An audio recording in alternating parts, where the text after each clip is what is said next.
कृष्ण। हरे परीक्षा कृष्णा होते थे। यस प्रभु। ओम ज्ञानतिमिरन्दस्य ज्ञानाञ्जनशलाकया चक्षुरोन्मिलितं येन तस्मै श्रीगुरुवे नमः। श्रीचैतन्यमनोभीष्टं स्थापितं येन भूतले स्वयं रूप गदामह्यं ददाति स्वपदान्तिकं। वन्देऽहं श्रीगुरो श्रीयुतापदकमलं श्रीगुरो वैष्णवां च श्रीरूपं साग्रजातां सहगणा रघुनाथान्वितं तं सजीवं साद्वैतं सावधूतं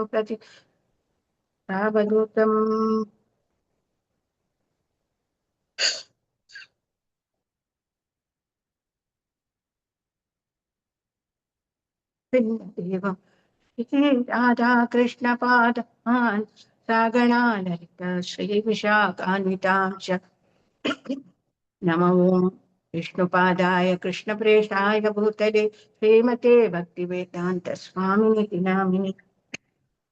नमस्ते सारस्वती देवे गौरवाणी प्रचारिणे शून्यवादि पाश्चात्य देशतारिणे वाञ्छाकल्पतरुभ्यश्च कृपा सिन्धुभ्य एव च पतितानां पावनेभ्यो वैष्णवेभ्यो नमो नमः। जय श्री कृष्ण चैतन्य प्रभु नित्यानंद श्री अद्वैत गदाधर श्रीवासादि गौर भक्तवृंद। हरे कृष्णा कृष्णा कृष्णा हरे हरे, हरे राम राम राम हरे हरे। हरे कृष्णा। आज के प्रातकालीन प्रोग्राम में आप सबका स्वागत है। भागवत के 4th कैंटो में ध्रुव महाराज की कहानी आती है। उत्तानपाद को 2 पत्नियां थी, एक सुनीति और एक सुरुचि। सुनीति के पुत्र थे ध्रुव और सुरुचि के उत्तम। आज हम ध्रुव के बारे में कुछ जानने की कोशिश करेंगे।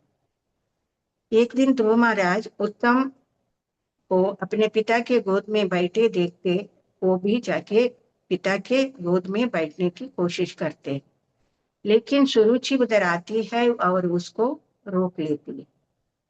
कहती है तुम्हारे पिता के गोद में बैठने की योग्यता लायक नहीं हो, तुम्हारे पास इतनी योग्यता नहीं है, क्योंकि उत्तम के तरह तुम मेरे गर्भ में नहीं जन्म लिए।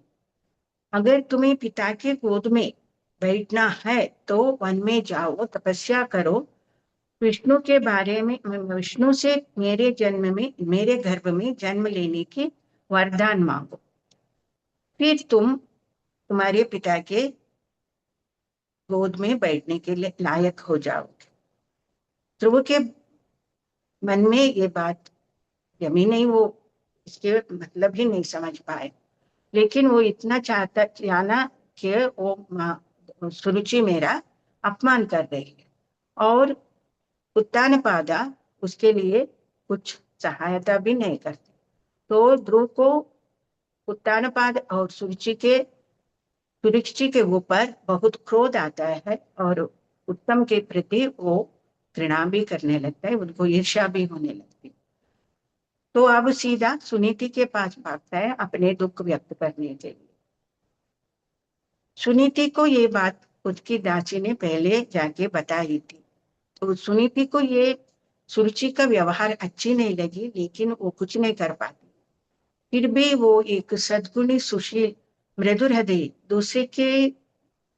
दूसरे की तरह सहानुभूति दिखाने वाली एक स्त्री थी और वो बहुत बड़ी भक्त भी थी। इसलिए वो ध्रुव को अपने दुख को छोड़ के अभी ध्रुव आए तो उसको मैं कैसे शांत कराऊं, यही सोचने लगी। तब ध्रुव महाराज उधर आते हैं और रोने लगते हैं और वो इतने दुख से रो रहे थे कि उनकी पूरा शरीर कांप रहा था और जैसे एक सांप को कोई मारा तो वो दीर्घ श्वास लेते है, वैसे वो दीर्घ श्वास ले रहे थे। सुनीति को बहुत बुरा लगा, वो उसको उठा के अपने गोद में बिठाती है और कहती है, देखो ध्रुव, जो भी हमें दुख दिया उसको उसके प्रति बुरा मत सोचना और घृणा मत करना। लेकिन ये बात ध्रुव को अच्छी नहीं लगी। सुनीति कहती है, किसी को दुख कष्ट देने से हमें भी दुख और कष्ट होता है, इसलिए ये सब जो भी अपमान हो, कष्ट हो, दुख हो, उसको हमें सहना पड़ेगा, ध्रुव बोलती है। लेकिन ध्रुव के ऊपर कुछ असर नहीं होता है। तो अब सुनीति सोचने लगती है, उसको मैं कैसे शांत कर रहा हूं। अभी एक ही उपाय है, ध्रुव के मन में भक्ति डालना।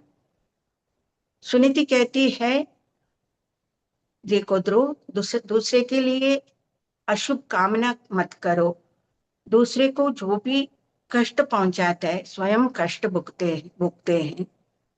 तुम्हारी छोटी माँ की शब्द बहुत कठिन था, लेकिन वो सत्य बोली थी। तुम्हारे पिता की गोद में बैठने के लिए तुम लायक नहीं हो, क्योंकि तुम मेरे गर्भ से आए हो, मेरे गर्भ से जन्म लिया हो। मैं तो एक ऐसी अभागन हूं जो तुम्हारे पिता के प्रेम पा नहीं सकी। तुम्हारे पिता मुझे पत्नी ही नहीं, एक दासी के रूप में भी स्वीकार करने को तैयार नहीं। पिता के गोद में बैठना है तो तुम ये ईर्ष्या क्रोध सब छोड़ दो। भगवान के चरण कमल का आश्रय लो। भगवान महान है, उनको प्रसन्न करने से सब सफलता मिलता है। और ये तुम्हारे पिता, तुम्हारे दादा और तुम्हारे परदादा भी ऐसे भगवान के शरण में जाके जो भी वो राज पदवी सुख शांति मुक्ति प्राप्त किए, वो उन्हीं के भगवान की कृपा से ही। इसलिए तुम्हें एकाग्रता से भक्ति करनी चाहिए, तपस्या करनी चाहिए। मैं तो तुम्हारी माँ हूँ, मैं तुम्हें बहुत प्रेम करती हूँ, लेकिन भगवान विष्णु मेरे जैसे लाखों माता के प्रेम कर देते हैं। वो भक्त वत्सल है, वो किसी की निराशा नहीं करते हैं जो भी उनके शरण में जाते हैं। भगवान के अलावा तुम्हारे दुख का शमन करने वाला कोई नहीं है, तो इसलिए तुमको भक्ति करनी चाहिए। इस तरह ध्रुव के हृदय में सुनीति भक्ति के बीज बो देती है। पहला तो सलाह ध्रुव को अच्छी नहीं लगी, लेकिन जब सुनीति ने भक्ति के बारे में जो सलाह दी, वो शांत हो गए और रोना बंद किए। और उसी रात ध्रुव महाराज जंगल में चले गए। देवर्षि नारद की सहायता से, सलाह से तपस्या करके भगवान के कृपा पालिए और अपने जीवन में सफलता पाली। कहते हैं, एक जीव जब जन्म लेता है, उसके पहला गुरु होती है माँ। 9 महीने गर्भ में रखे जन्म देने के बाद जब वो बड़े हो जाता है, तब तक माँ अपने बच्चे को सही रास्ते पे चलने की सीख देती है। अच्छे संस्कार, अच्छे बुरे का की सीख और भक्ति, ये सब कुछ माँ ही सिखाती है। सुनीति ध्रुव महाराज को भक्ति के मार्ग के चलने का मार्गदर्शन किया।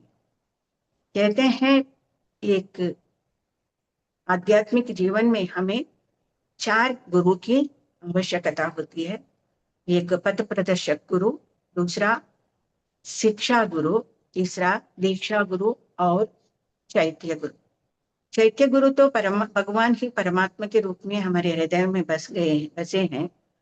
तो हमें अच्छे बुरे का कैसे जीना है, ये सब सिखाते हैं। अगर हम सुनते हैं या नहीं, वो अलग बात है। पथ मार्गदर्शक गुरु हमें भक्ति के बारे में पहले जो भी बोलते हैं, वो कृष्ण के बारे में, वो पहला शुरुआत उधर से होती है। और बाद में शिक्षा गुरु से हम भगवान के बारे में वेद शास्त्रों के बारे में ज्यादा जानते हैं और हम जाते हैं दीक्षा गुरु के पास। दीक्षा गुरु हमें दीक्षा देते हैं, हमें भक्ति में प्रगति होने के लिए क्या क्या चाहिए वो सब बताते हैं, और भगवान की कृपा पाने के लिए और भगवान से जोड़ते भी हैं। इधर सुनीति ने पथ प्रदर्शक माँ और शिक्षा गुरु बन के ध्रुव महाराज के जीवन में मार्गदर्शन की। ध्रुव महाराज तपस्या करके भगवान की कृपा प्राप्त कर लिए।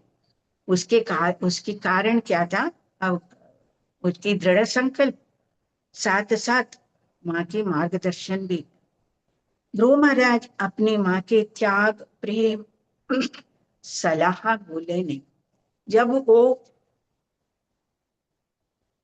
स्वर्ग जाने के लिए उनके लिए रथ आती है, तो वो बैठने से पहले अपनी माँ को याद करते हैं। माँ ने मुझे ये सब माँ के वजह से मिल रहा है, तो मैं माँ को कैसे भूल जाऊं। तो वो रथ में बैठने के लिए तैयार नहीं होते। तब रथ में बैठे हुए देवदूत नंद सुनंदा उसको बोलते हैं, आप अपने माँ के बारे में चिंता मत कीजिए, वो देखिए आपकी माँ दूसरे रथ में बैठ के स्वर्ग को पधार रही है। तब जाके ध्रुव महाराज ने रथ में बैठ के फिर वो स्वर्ग जाते हैं। भगवान भी सुनीति को भूले नहीं, जो ध्रुव महाराज की मार्गदर्शन की थी। ध्रुव के इस कहानी से ध्रुव महाराज की दृढ़ विश्वास, भगवान के प्रति श्रद्धा, निष्ठा, ये सब हम सीख सकते हैं। उनके साथ साथ सुनीति की नीति भी हमें कुछ सिखाती है।